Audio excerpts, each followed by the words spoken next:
Oi pessoal, tudo bem com vocês? Na aula de hoje nós vamos estudar um pouquinho a respeito do Império Persa, um dos impérios mais importantes também aí desenvolvido durante o período da Antiguidade, né, ou o período que a gente chama de História Antiga. A origem desse império, ela se deu com a junção de dois povos, os medos e os persas. Os medos e os persas, eles se juntaram aproximadamente 4.000 anos atrás. Essa é a origem deles. Com o passar do tempo, os medos, eles acabaram superando, né, os persas e comandando por várias gerações, né, o território ali no Irã. Isso mesmo. O Império Persa, ele começa o seu desenvolvimento no sul do Irã, numa região que a gente chama de Planalto, né, do Irã. Ali era uma região bastante desértica, né, com várias montanhas, e não existiam muitos vales férteis nessa região. Com o passar do tempo, os persas, eles vão conseguir se sobrepor aos medos, e é aí que nós vamos ter daí a origem, o início, né, do que a gente chama aí de Império Persa. Então, como eu falei para vocês, o Império Persa, ele começa seu desenvolvimento na região do Irã, ao sul do Irã, e a região, né, ali no sul do Irã, ela ficou conhecida como Persis, né, a principal lugar ali de origem conhecida como Persis.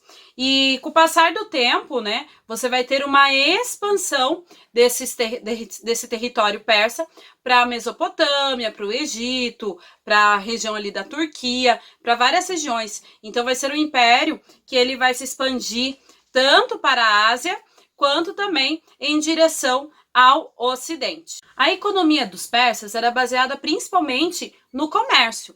Então, eles realizavam comércio com várias regiões ali nessa região do Irã, da Mesopotâmia, né, a região ali da Arábia, e eles conseguiam ali riquezas, né, através desse comércio. Além do comércio, eles também desenvolveram a agricultura, né, e também a pecuária, que era mais voltada ali para a subsistência. Então, eles criavam os animais ali para o seu próprio consumo, né, seja consumo de lã ou de carne.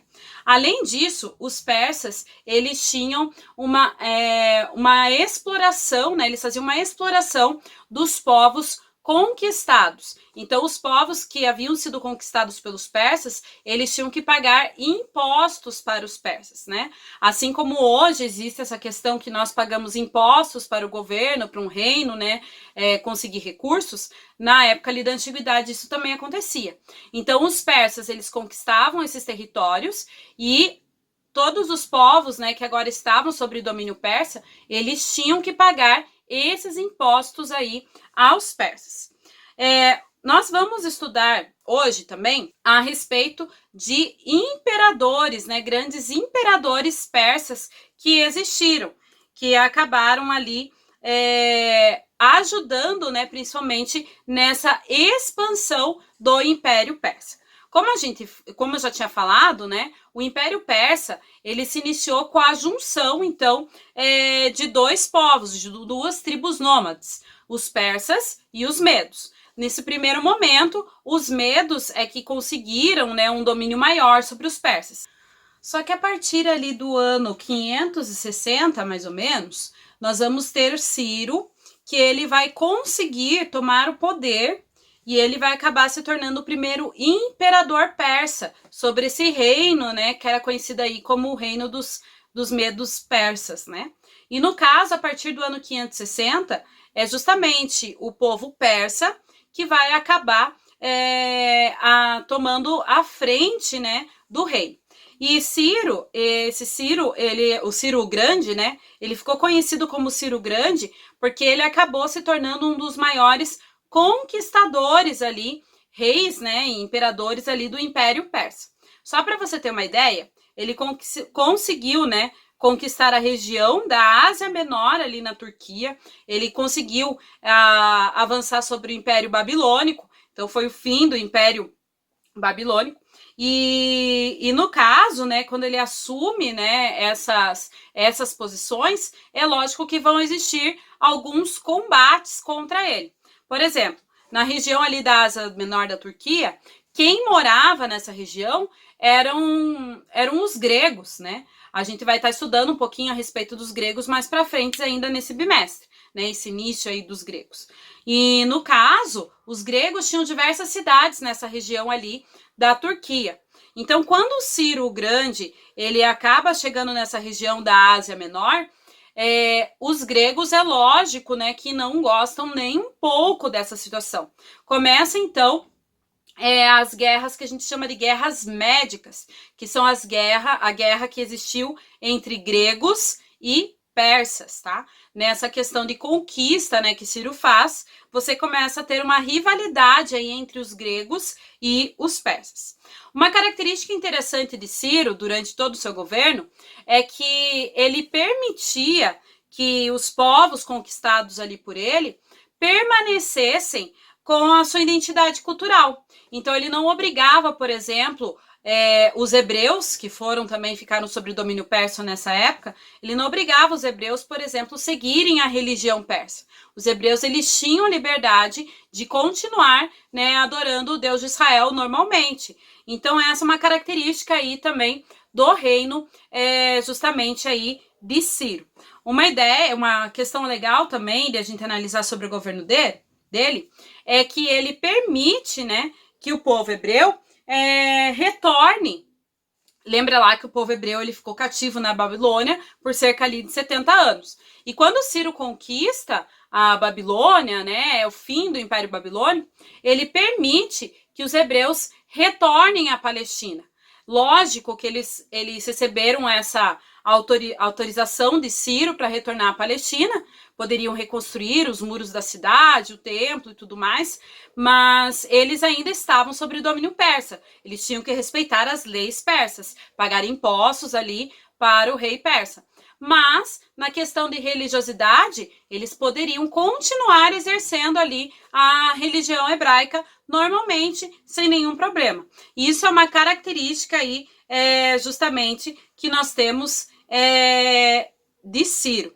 Então, a gente percebe que Ciro, ele conquistou a maior parte do território persa, né? Ele chegou próximo ali às fronteiras até mesmo da Índia. Então, toda a região, né, da Turquia, a Mesopotâmia, parte ali da Palestina, né? Toda essa região foi conquistada aí por Ciro, né? Durante todo aí o seu reinado. É lógico que ele não foi o único imperador persa. Depois da morte dele, quem acabou assumindo o Império Persa foi o seu filho, chamado aí de Cambises II, né, que a gente chama. Ele era filho de Ciro. E é interessante porque durante o reinado de Cambises, o Império Persa ainda ficou ainda mais famoso, porque o Cambises ele também fez diversas conquistas. Entre elas está justamente a conquista aí do Egito. Lembre que nós já estudamos também a respeito do Egito e a gente viu que o Egito era um grande império, era um império poderoso. Mas ele foi derrotado aí justamente pelos persas. Muitos atribuem, né, que o declínio do Egito tem acontecido justamente por causa desse domínio persa sobre a região, né? Só que, lógico, a gente sabe que a gente já estudou isso, né? Que o Egito ali, ele começa um declínio cada vez maior, né? E ele vai acabar sendo conquistado por diversas outras nações, não somente aí pelos persas, mas certa responsabilidade aí justamente aí dos persas. Além disso, ele conseguiu também conquistar algumas regiões aí do norte da África. Lógico que nada se comparado ao que o pai dele fez, né? O pai dele, o Ciro, ele conquistou muito mais regiões do que o seu filho Cambises. Mas, sobre o domínio, né, do Cambises, o Império Persa, ele acabou se tornando um dos maiores impérios conhecidos ali até aquela época. Após Cambises, quem vai acabar assumindo o trono é Dário. O Dário, ele se destaca pela imensa capacidade administrativa que ele teve. Primeiramente, ele percebeu que o império era muito grande para ele governar sozinho. Nesse caso, ele decidiu dividir todo o Império Persa em províncias, como se fossem estados, tá? Ele faz essa divisão. E essas províncias, elas ficaram conhecidas como satrápia, ou satrapia, né? E elas eram governadas aí por sátrapas, que eram espécies de governadores, que respondiam aí justamente ao rei. E, além disso, ele mandou construir diversas estradas que ligassem todo o reino. Isso facilitava principalmente a questão do comércio, que era muito mais fácil dos comerciantes se locomoverem pelo Império Persa, e também para deslocar exército. Então, caso houvesse algum tipo de batalha, algum tipo de guerra, o Império Persa conseguia, né, levar o exército muito mais rapidamente através das estradas aí que foram construídas. Então, as estradas beneficiaram tanto a questão econômica, por causa do comércio, como também a questão militar, que fazia, né, um deslocamento muito mais fácil através das estradas. Além disso, o Dário, ele desenvolveu um sistema de medidas único. Então, ele vai estabelecer dentro do império uma única forma de medida. As pessoas não precisavam, né, ficar convertendo medidas, né? Uma região media de um jeito, a outra media de outro. Não. Dário, ele vai estabelecer um sistema de pesos e medidas. Em todo o império, o sistema era o mesmo sistema de medir as coisas, de pesar as coisas, era tudo igual. Além disso, ele também cria uma moeda única, que vai favorecer muito aí a questão do comércio. E lógico, como foi ele que criou essa moeda única, essa moeda ficou conhecida como dárico, em homenagem justamente aí a ele. Além disso, Dário ainda, ele fez uma grande construção na região sul ali do Irã, onde ficava justamente o seu palácio, né? Ele vai construir uma cidade, podemos dizer assim, onde diversas festas e cerimônias eram realizadas, né? Essa cidade, ela ficou conhecida como Persépolis, né? Como se fosse a capital ali, era a capital, no caso, do Império Persa. Então, ele acaba, né, se destacando grandemente por causa de todos esses feitos. Esses são aí 3 dos principais reis persas. É lógico que não foram os únicos. Se você for pesquisar um pouquinho mais, né, sobre outros reis persas, você vai perceber que existiu Artaxerxes, né, além de outros reis aí importantes também para a história. Mas esses 3, né, esses 3 do Império Persa, eles se destacam justamente por seus grandes feitos, tanto militares quanto administrativos. Na próxima aula, nós vamos estar estudando um pouquinho mais a respeito do Império Persa. Então, não perca. Até lá. Tchau, tchau.